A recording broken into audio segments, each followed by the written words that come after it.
നമസ്കാരം, പ്രവാസി മലയാളിയിലേക്ക് എല്ലാവർക്കും സ്വാഗതം.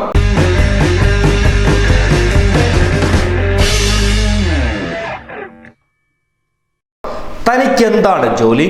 ഡൽഹിയിലെ ഷാഗിൻ ബാഗിൽ പോയി സമരത്തിന് ഇരുന്നുകൂടെ? ദിവസേന 1000 രൂപ കിട്ടും. അതുമാത്രമല്ല, സൗജന്യ ഭക്ഷണവും ആവശ്യത്തിന് ചായ, പാല്, ചിലപ്പോൾ ഒരുപാട് മിഠായികളും കിട്ടും. ഒരു സ്ഥാപനത്തിന്റെ അധിപനായ ഇന്ത്യൻ വ്യവസായിയാണ് ഈ ചോദ്യം ചോദിച്ചത്. അപ്പോൾ ഞെട്ടിപ്പോയത് തന്റെ ദാരിദ്ര്യം അകറ്റുവാനും ജീവിതം കരുപിടിപ്പിക്കാനുമായി ദുബായിലെത്തിയ തിരുവനന്തപുരം സ്വദേശിയായ അബ്ദുള്ളയാണ്. അദ്ദേഹം ഒരു മുസ്ലിം ആയതുകൊണ്ടാണ് ഈ ചോദ്യം ഈ വ്യവസായി ചോദിച്ചത്. അതുമാത്രമല്ല, പൗരത്വ സമരത്തിനെതിരെ BJP നേതാക്കൾ നടത്തുന്ന അതേ പ്രചരണം ആവർത്തിക്കുകയായിരുന്നു അദ്ദേഹം. ഈ കത്തിന്റെ സ്ക്രീൻഷോട്ട് അബ്ദു ജ്യേഷ്ഠന് കൈമാറിയതോടുകൂടി സംഭവം വലിയ വിവാദമായിരുന്നു. കാരണം അദ്ദേഹത്തിന്റെ സുഹൃത്ത് ഇത് സാമൂഹ്യ മാധ്യമങ്ങളിൽ പോസ്റ്റ് ചെയ്തു. അതോടുകൂടി വിഷയം അക്ഷരാർത്ഥത്തിൽ ചൂടാവുകയാണ് ചെയ്തത്. ഏതൊരു മലയാളി ചെറുപ്പക്കാരും ആഗ്രഹിക്കുന്നത് പോലെ തിരുവനന്തപുരം സ്വദേശിയായ അബ്ദുള്ളയ്ക്കും ഒരു സ്വപ്നമുണ്ടായിരുന്നു. പഠിത്തം കഴിഞ്ഞ് ദുബായിൽ പോയി അവിടെ കഷ്ടപ്പെട്ട് ജോലിയെടുത്ത് തന്റെ കുടുംബത്തിന്റെ അത്താണിയായി മാറണം. മാത്രമല്ല, ആ കുടുംബത്തിലെ എല്ലാ ആവശ്യങ്ങളും നിറവേറ്റുകയും വേണം.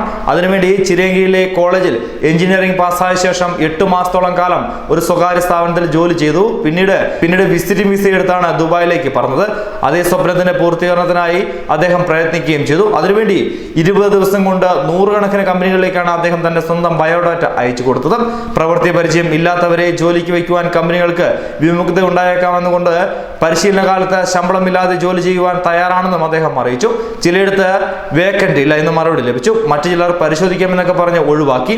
ഇതെല്ലാം മാന്യമായ, വേദനിപ്പിക്കാത്ത അല്ലെങ്കിൽ പ്രതീക്ഷ തരുന്ന മറുപടികൾ തന്നെയായിരുന്നു. എന്നാൽ അതിനിടയിൽ ഒരു കമ്പനിയിൽ നിന്ന് ലഭിച്ച മറുപടിയാണ് ഇദ്ദേഹത്തെ അക്ഷരാർത്ഥത്തിൽ ഇല്ലാതാക്കി കളഞ്ഞത്.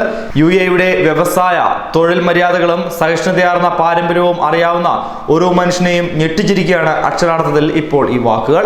എന്നാൽ സംഭവം കയറി അങ്ങ് വൈറലായതോടുകൂടി നിരവധി ആൾക്കാരാണ് അദ്ദേഹത്തിന്റെ ഈ പോസ്റ്റിന് മറുപടിയുമായി എത്തിയത്. അന്യനാട്ടിൽ ജോലി ചെയ്ത്, പ്രത്യേകിച്ച് മുസ്ലിങ്ങളുടെ ദുബായിൽ ജോലി ചെയ്ത് ഇത്തരത്തിലൊരു വാക്ക് താൻ പറയാൻ പാടില്ലായിരുന്നതൊക്കെ നിരവധി കമന്റുകൾ വന്നു. അതിനുശേഷം താൻ 70 വയസ്സ് പിന്നിട്ട രോഗിയാണെന്നും തന്റെ വാക്കുകൾ അല്പം കടന്നുപോയെന്നും പറഞ്ഞ് വ്യവസായി അബ്ദുവിന് തിരിച്ച് കത്തയച്ചു. കേസോ പ്രശ്നമോ ഉണ്ടാക്കുവാൻ താല്പര്യമില്ലെന്നും ഒരു ജോലി മാത്രമാണ് തന്റെ മുമ്പിൽ സ്വപ്നമെന്നും അബ്ദു പറയുന്നു. പക്ഷേ കിട്ടിയ മറുപടി മനസ്സിൽ മുറിവേൽപ്പിച്ചു എന്ന കാര്യം നിഷേധിക്കുന്നില്ല. അത് മനസ്സിലുണ്ട് എന്ന് തന്നെയാണ് അബു പറയുന്നത്. എന്തായാലും ഇത്തരമൊരു സാഹചര്യം നേരിട്ട അബ്ദുവിന് എത്രയും പെട്ടെന്ന് തന്നെ ജോലി കിട്ടുമെന്നാണ് പ്രവാസികളുടെ പ്രതീക്ഷ. News desk.